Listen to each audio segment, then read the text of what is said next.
Il dénonce le fait que les travaux sur l'hydroxychloroquine ont été arrêtés en cours de route alors qu'ils étaient en train de montrer que ce traitement fonctionnait. Non mais là, en plus, c'est factuel. Hein. Selon lui, il y a eu un souhait de montrer que l'hydroxychloroquine ne fonctionne pas. Je vous propose de l'écouter parce qu'effectivement, c'est quelque chose qui est passé sous les radars des médias. Comme aujourd'hui, moi, nous essayons toujours de donner thèse et antithèse. Bon, c'est pas n'importe qui, Didier Raoult. Il ne désarme pas. Je suis incapable de vous dire s'il a raison ou pas. Il ne désarme pas. Écoutons-le.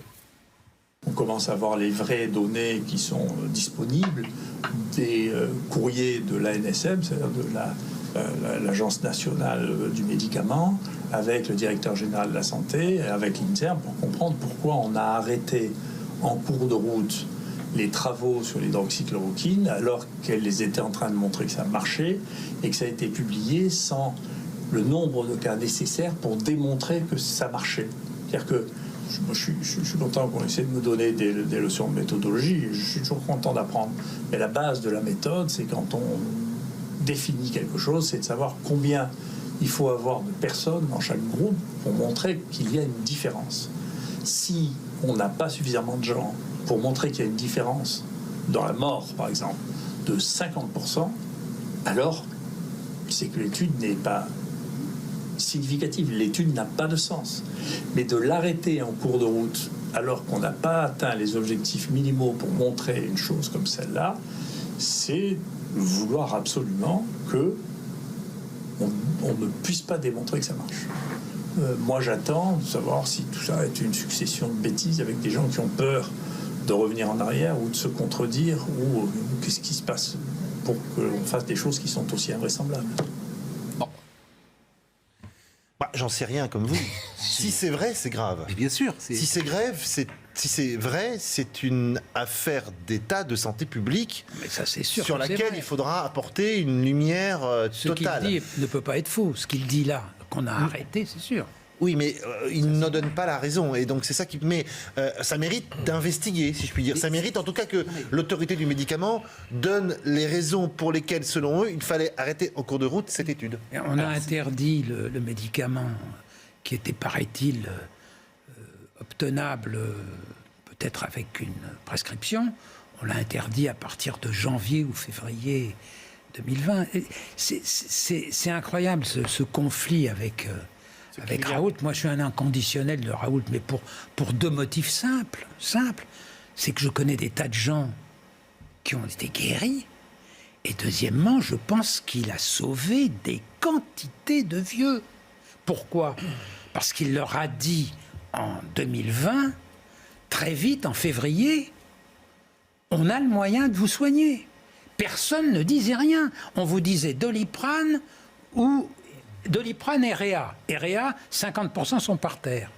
C'est le seul au monde qui est venu dire on peut vous soigner.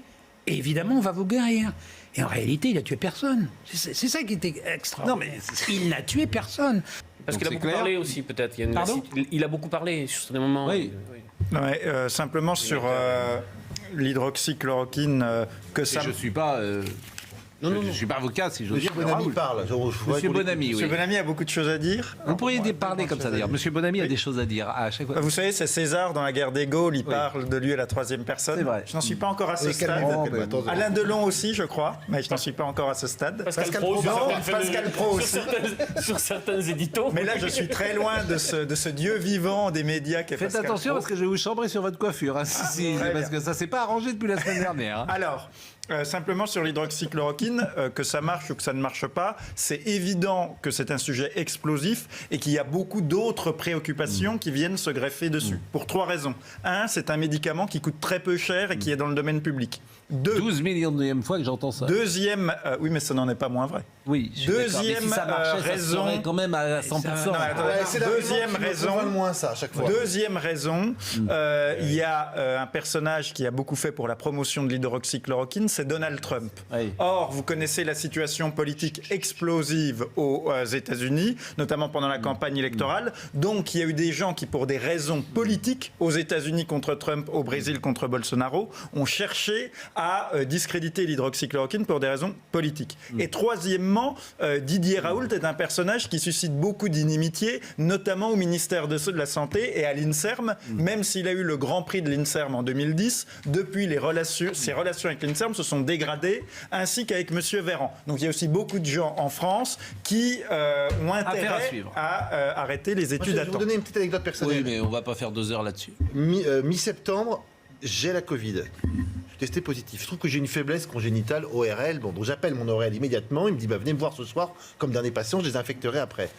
Il me regarde, il me dit vous n'avez rien. Il me dit mais moi j'ai eu mon ORL, j'ai eu l'hydroxychloroquine il y a 3 mois, une forme très très très grave. J'ai failli être hospitalisé. Je me suis soigné à l'hydroxychloroquine. C'est tout. Je dis ça, voilà. Oui, je voulais conclure sur Didier Raoult quand même, parce qu'il y a ces fameuses vidéos du mardi. Oui. Alors, moi, j'ai regardé l'intégralité de ces vidéos du mardi.